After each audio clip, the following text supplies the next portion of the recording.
Everybody always builds Mesa for her regulators, so naturally, you know I had to do something a little differently, right? I don't know about you, but I wish Mesa's fourth ability didn't lock her in place or require an augment to move at half the speed of a Navara with a limb, and that the regulators didn't narrow down the field of attack as you hold down the ability. This build came about as a result of my testing for a different build idea, but when I realized the potential for Mesa, I had to try it out. This isn't a super complex build like my previous Araxia build, but it's still very fun and effective. We'll start with our secondary weapon of choice, the Pyrana Prime.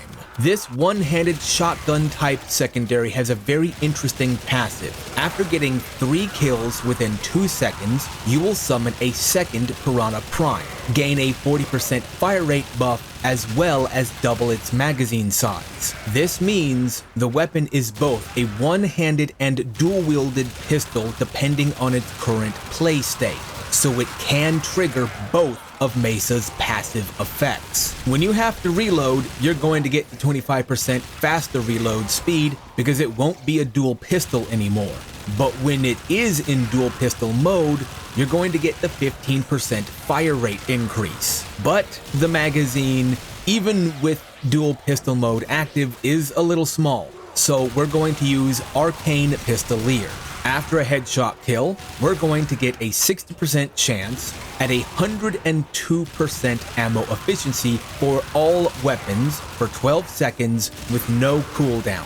This won't trigger or affect the regulators as they already have infinite ammo and prioritize body shots, but we're not using it for the regulators. They're good enough on their own. The Pyrana Prime is a shotgun type secondary, so it'll be sending tons of bullets down range. By sheer volume of shots fired, we're going to get some headshot kills. So, to help augment its headshot damage, we'll run secondary Deadhead. This will give up to 360% extra damage, a 30% headshot multiplier, and a 50% recoil reduction, which is nice because the Pyrana Prime has a little bit of a kick to it. We'll then combine that with galvanized crosshairs. This, on its own, will actually give the weapon a 100% crit chance. To increase both our crit damage as well as help ensure that we can get those 3 kills within 2 seconds for the passive, we'll add Merciless Gunflight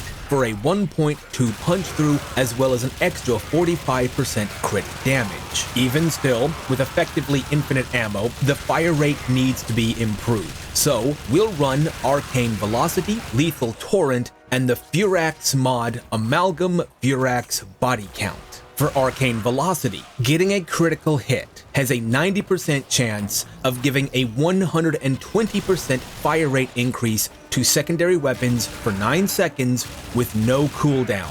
While this is primarily for the Pyrana Prime, if you trigger it and then activate the regulators, they will also gain this benefit. The Amalgam Furax Body Count mod gives an extra 45% fire rate increase to all secondary weapons. This just leaves Lethal Torrent, giving another 60% fire rate increase. That's a total fire rate increase of 280% for the Pyrana Prime. Lethal Torrent also gives multi-shot, so let's add in Galvanized Diffusion, bringing the Pyrana Prime's multi-shot up to 27 from a base of 10. After that, we'll want Pistol Pestilence and Frostbite for viral damage, Prime Heated Charge for heat damage, and Hornet Strike for flat damage. Back to Mesa herself. To help augment the damage of both the Pyrana Prime and her regulators, we'll run the Aura mod Pistol Amp for an extra 27% damage to our secondary weapons. For ability strength, we'll want Blind Rage. For duration, Prime Continuity. And for range, a combination of Stretch and Augur Reach. As for our energy economy, Primed Flow and Equilibrium, which just leaves survivability. For that, we'll want Rolling Guard as a status cleanse, the Augment mod, Staggering Shield, and the Subsume Gloom over her first ability. With our current strength value, Gloom will slow enemies' movement and animation by 69%. Nice. Staggering Shield will have a 99% chance of any shot an enemy takes that lands, recoiling back on them, forcing them into a stagger animation. Is this necessary? No.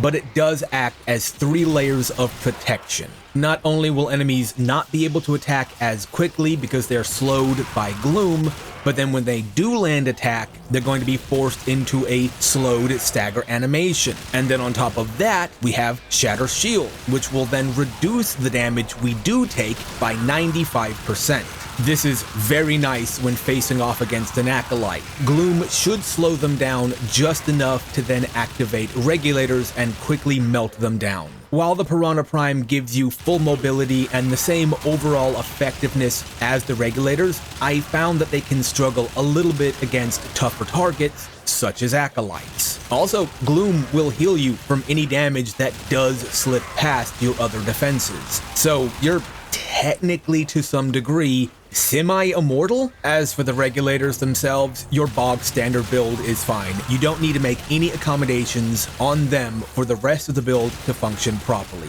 Nor do you need any kind of special companion or primary weapon or anything of that nature. Oh, and Mesa can use whatever Exilis mod you like, though without any way of preventing knockdown, you know what the default best option is. I hate it, you hate it, but we have to admit it. Alright, this was a much shorter video than my last, and I've gone over pretty much everything you would need for this. I'm gonna go back to testing the build that inspired this one. See you next time, Tenno.